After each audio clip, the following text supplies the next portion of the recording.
अस्सलामुअलैकुम, welcome to एमराद। आज की वीडियो में हम दो टॉपिक्स को ब्रीफली डिस्कस करने जा रहे हैं। पहला बात करेंगे कि पाकिस्तान एयरफोर्स ने तकरीबन 2.5 सालों के बाद F-16 को लेकर एक इम्प्लिसिट सा इशारा दिया है, जिसने फ्यूचर F-16 के रोड मैप को पाकिस्तान एयरफोर्स के लिए वाजे करना शुरू कर दिया है। और दूसरा बात करेंगे कि इंडिया ने ऑपरेशन सिंदूर में अपने 6 सोल्जर्स या 6 मिलिट्री पर्सनल की कैजुअलिटीज को फाइनली एक्नॉलेज किया है और इनको अवार्ड्स वगैरह देने के लिए नॉमिनेट कर दिया गया है। लेकिन उस पर कंट्रोवर्सी ये खड़ी हो चुकी है कि जो इंडिया के सीनियर जर्नलिस्ट हैं वो इसे एक स्टंट क्लेम कर रहे हैं, और वो उनका ये तक क्लेम है कि जो एक्चुअल कैजुअलिटीज हैं, जो असल में इंडियन सोल्जर्स अपनी जान गंवा बैठे पाकिस्तान के खिलाफ, उनको क्यों नहीं एक्नॉलेज किया जा रहा। इसको डिटेल से डिस्कस करते हैं। लेकिन अगर पहले टॉपिक की तरफ आ जाए तो पाकिस्तान एयरफोर्स का ये ट्वीट आप देख सकते हैं, जो बेसिकली F-16 ब्लॉक 52 एयरक्राफ्ट पर बेस्ड है। इस ट्वीट में पाकिस्तान एयरफोर्स के F-16 की अहमियत को बताया गया है। प्लस 26 जून 2010 को जब पाकिस्तान एयरफोर्स ने अपने पहले F-16 C&D block 52 aircraft receive किए थे,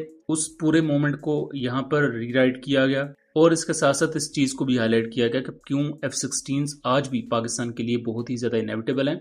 और यहाँ आप एक अहम चीज अगर नोटिस करें तो इसे एक state of the art aircraft plus इसके जितने भी फीचर्स हैं like advanced avionics, precision guidance etcetera etcetera, उन तमाम चीज़ों की बात की गई है। और ऐसा एक ट्वीट इससे पहले पाकिस्तान एयरफोर्स ने 2023 में किया था, यानी कि 2023 से 2026 के इस ईरा के दरमियान कभी भी F-16 को लेकर इस तरह खुलकर ना बात की एयरफोर्स ने, और ना ही पाकिस्तान एयरफोर्स ने कभी इतना ज़्यादा इसको हाईलाइट किया, क्योंकि इस दौरान पाकिस्तान JF-17 को लेकर बहुत आगे बढ़ चुका था। J-10C पाकिस्तान एक्वायर कर चुका था 2022 में, तो सारा फोकस उस तरफ शिफ्ट हो गया। लेकिन 2026 में एक डेडिकेटेड ट्वीट जो एयरफोर्स के F-16 फ्लीट है उसको लेकर किया गया है, तो यहाँ से अब चांसेस काफ़ी ज़्यादा नज़र आ रहे हैं। प्लस इसे एक पॉजिटिव डेवलपमेंट के तौर पर देखा जा रहा है कि फ्यूचर अपग्रेड्स जो पाकिस्तानी F-16 को मिल सकती हैं, उनसे रिलेटेड कुछ ग्रीन सिग्नल पाकिस्तान एयरफोर्स को मिला है। और यही वजह है कि पाकिस्तान एयरफोर्स अब एक्सप्लिसिटली F-16 और उसकी कैपेबिलिटीज की बात कर रही है। इसी ट्वीट से कुछ दिन पहले पाकिस्तान की मल्टीपल मीडिया एजेंसीज और ऑसेंट कम्युनिटी, उनकी तरफ से ब्लॉक 70 की अपग्रेड्स को लेकर बात चल रही थी, जिसमें पाकिस्तान कुछ सेकंड हैंड F-16 ब्लॉक 50 कुछ पुराने मुल्कों से खरीदेगा, जिनमें इराक है, कुछ दूसरे कंट्रीज हैं। और इसके बाद US ब्लॉक 70 किट्स प्रोवाइड करेगा, या जो वी किट्स जिन्हें कहा जाता है। और इन वी किट्स को यूज करते हुए पाकिस्तान के जितने भी F-16 ब्लॉक 50 स्टैंडर्ड के एयरक्राफ्ट हैं, ये ब्लॉक 70 पर अपग्रेड हो जाएंगे।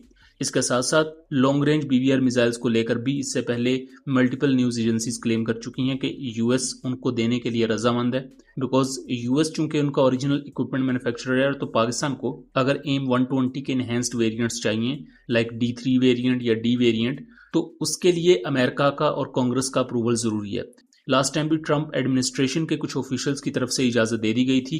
कांग्रेस में चूंकि अभी तक मामला नहीं गया, तो वहां चीजें अभी अड़ी हुई हैं। बट फ्यूचर में पाकिस्तान के अगर F-16 ब्लॉक 70 स्टैंडर्ड पर अपग्रेड होंगे, तो पाकिस्तान साउथ एशिया के रीजन में या शायद दुनिया में एक वाहिद एयरक्राफ्ट ऐसा बन जाएगा जिसके पास चाइना का भी 4.5 जनरेशन का एयरक्राफ्ट मौजूद है और US मेड 4.5 प्लस जनरेशन का एयरक्राफ्ट भी मौजूद है। तो ये एक यूनिक कम्बिनेशन होगा जो पाकिस्तान के एनिमीज के लिए एक डरावना ख्वाब साबित होगा।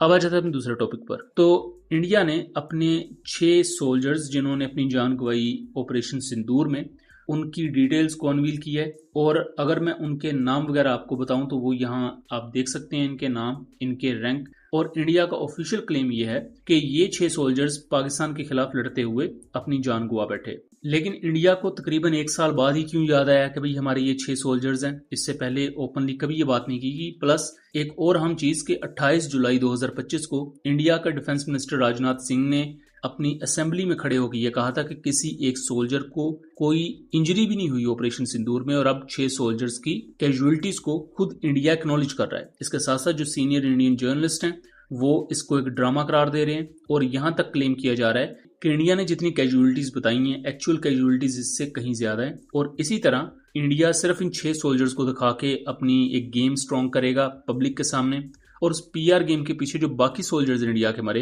उनकी कहानी को दफन कर दिया जाएगा। यहां तक कि इंडिया ने ऑपरेशन सिंदूर के बाद 127 गैलेंट्री अवार्ड्स अनाउंस किए थे, जिनमें से ज्यादातर थे फुट सोल्जर्स के लिए और इस तरह के लो रैंक पर्सनल के लिए जो अपनी जान गंवा बैठे थे।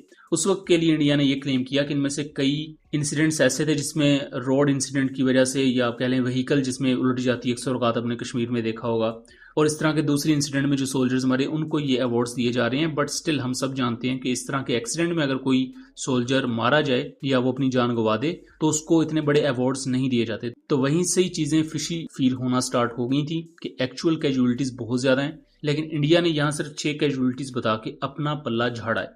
यहीं इसके साथ साथ आपने अक्सर औकात राम बाबू सिंह का नाम सुना होगा, जो S-400 ऑपरेटिव था, और इसकी डिटेल भी खुद इंडियन मीडिया ने ही ऑपरेशन सिंदूर के बाद अनवील की थी, बट इसका भी नाम कहीं भी मेंशन नहीं किया गया इंडिया की ऑफिशियल प्रेस रिलीज में।